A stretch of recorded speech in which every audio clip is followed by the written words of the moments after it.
Christophe Cazes, Lionel Dumont, ces noms vous parlent-ils? Des Caucasiens dont le premier était un brillant étudiant en 6e année de médecine et pourtant, ils ont fait trembler le nord de la France pendant le premier trimestre 1996. Pourquoi sortir cette vidéo un 1er avril? Est-ce un poisson d'avril?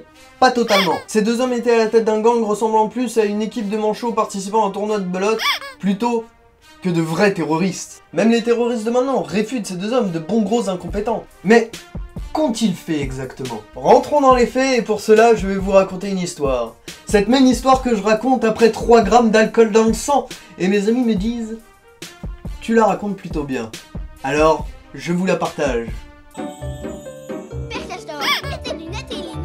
C'est l'histoire d'une bande de 8 copains cons, très cons, qui attaquent plusieurs supérettes sans ramener un gros butin à la maison. Par conséquent, ils décident d'attaquer un magasin plus grand, en pensant que le butin sera plus conséquent. Que nenni, ils repartiront avec 20 000 francs dans les poches. Mécontent des gains gagnés, Christophe décidera d'attaquer du lourd, et donc attaquer un camion de la Brinks. Mais devinez quoi les enfants? Ils attaquèrent le camion avec fusil à pompe RPG et Kalash. Mais le camion est vide, triste réalité pour des gamins de quartier. Petite séquence que j'ai oublié de tourner. Après l'échec du camion de la Brinks, ils feront un attentat à la voiture piégée à côté d'un commissariat à Lille. Et devinez quoi, la voiture n'explosera pas. Merci Père Castor. Bien entendu, j'en ris un peu. Mais n'oublions pas que ces hommes ont fait peur à toute une région et de plus, ont tué une personne lors d'un vol de voiture. Pour parler de Cazes et Dumont, ces deux hommes se sont rencontrés pendant la guerre d'ex-Yougoslavie. Et non... Enfin, pardon. Je ne vous raconterai pas toute l'histoire de la guerre d'ex-Yougoslavie. Des vidéos résument très bien et expliquent très bien cette guerre. Et d'ailleurs, vous aurez un lien dans la description si jamais vous voulez regarder ce reportage. Mais vu que je sais que vous êtes des feignasses, je vais vous raconter très rapidement l'histoire d'ex-Yougoslavie. Donc en gros, les Bosniaques perdent petit à petit la guerre pour l'indépendance de la Bosnie, et donc ont en renfort une armée qui s'appelle les El Moudjahidine, une armée d'élite arabe. Quand je dis élite, c'est plutôt barbare. C'est-à-dire que ces hommes s'amusaient à tout simplement jouer au foot avec des têtes décapitées.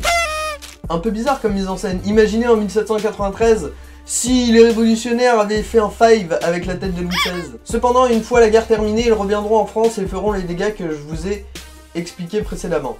Le pire dans cette histoire, c'est que El Moudjahidine est pur et simplement le premier réseau de recrutement d'Al-Qaïda. Bref, Cazes est mort lors d'une fusillade en terre belge après avoir essayé de fuir l'assaut du raid à Roubaix. De son côté, Dumont est attrapé en Bosnie et sera extradé en France et prendra 25 ans de réclusion criminelle. En prison, il insulte les gardes, dit qu'il va les planter, mais sera libre en 2022. La justice française! Oui, pour moi, ce mec doit rester derrière les barreaux. C'est un individu très dangereux, même si derrière son petit regard doux comme un agneau, il pourrait récidiver dès qu'il sortira, faire des actes criminels dignes de crimes contre l'humanité. Cazes et Dumont sont le parfait exemple de jeunes qui ne ressentent aucun avenir, et qui, grâce à la religion, pensent créer une vie meilleure en aidant leurs frères de religion. N'oubliez jamais, quel que soit votre âge, votre religion, votre ethnie, vous avez tous des qualités, des talents. Croyez en vous, et les gens croiront en vous. Pas le contraire. Et non, ce n'est pas votre connexion qui bug. Cette vidéo est à présent terminée, je vous invite à la liker si vous avez aimé, à la partager pour justement relier un petit peu toute cette histoire sur le gang de Roubaix qui est à la fois très rigolote et à la fois très triste puisqu'il y a eu un mort. Je vous invite à me rejoindre sur les différents réseaux sociaux qui s'affichent maintenant.